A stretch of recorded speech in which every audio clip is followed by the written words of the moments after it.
নমস্কার। দক্ষিণ কলকাতায় যাদবপুরের কাছে বিক্রমগড় বলে অসম্ভব ইন্টারেস্টিং একটা জায়গা রয়েছে। আমার বিশ্বাস গোটা দুনিয়ায় এত ইন্টারেস্টিং একটা জায়গা আর কোথাও নেই। বিক্রমগড়ে communist, anarchist, nihilist, Marxist, feminist সবাই একসঙ্গে একই বৃন্তে হাজার কুসুমের মতো রুমমেট থাকে।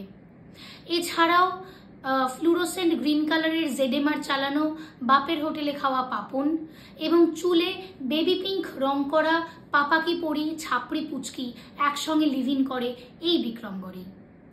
আমার ধারণা, আমার বিশ্বাস, বিক্রমগড় লিভিং করার জন্য বেস্ট জায়গা।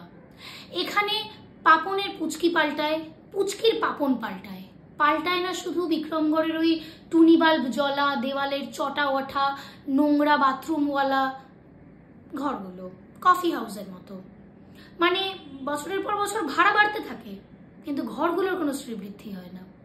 তারপরে ধরুন গোটা পৃথিবীতে বুর্জুয়া আর প্রলেতারিয়েত দুটো পক্ষ, সংঘাত, সংঘর্ষ, দ্বন্দ্ব, হেন তেন, কিন্তু বিক্রমগড়ে প্রলেতারিয়েত আর বুর্জুয়া দুপক্ষ একসঙ্গে রাত্রিবেলা বসে ঝিল পাড়ে নেশা করে।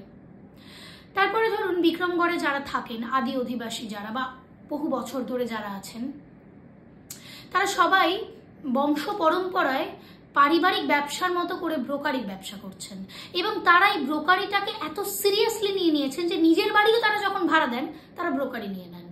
মানে এখানে কাজের মাসি, রিক্সোওয়ালা, মুদিখানার কাকু, বাজারের মাছ কাকিমা, পাশের বাড়ির আঙ্কেল, পার্টি অফিসে বসা কমরেড অমুক, সবাই ব্রোকারির ব্যবসার সঙ্গে জড়িত।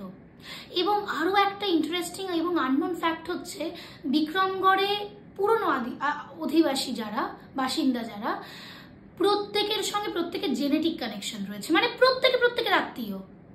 অথচ আপনি আমি ফেসবুকে আব্দুল চাচার বডি কাউন্ট নিয়ে বদর্ড। এরকম আরো অনেক ইন্টারেস্টিং ফ্যাক্টস আছে অ্যাবাউট বিক্রমগড়। সেই জন্যই কবে কে একটা যেন বলেছিল যে সে সমাজতন্ত্র দেখেনি, বিক্রমগড় দেখছে।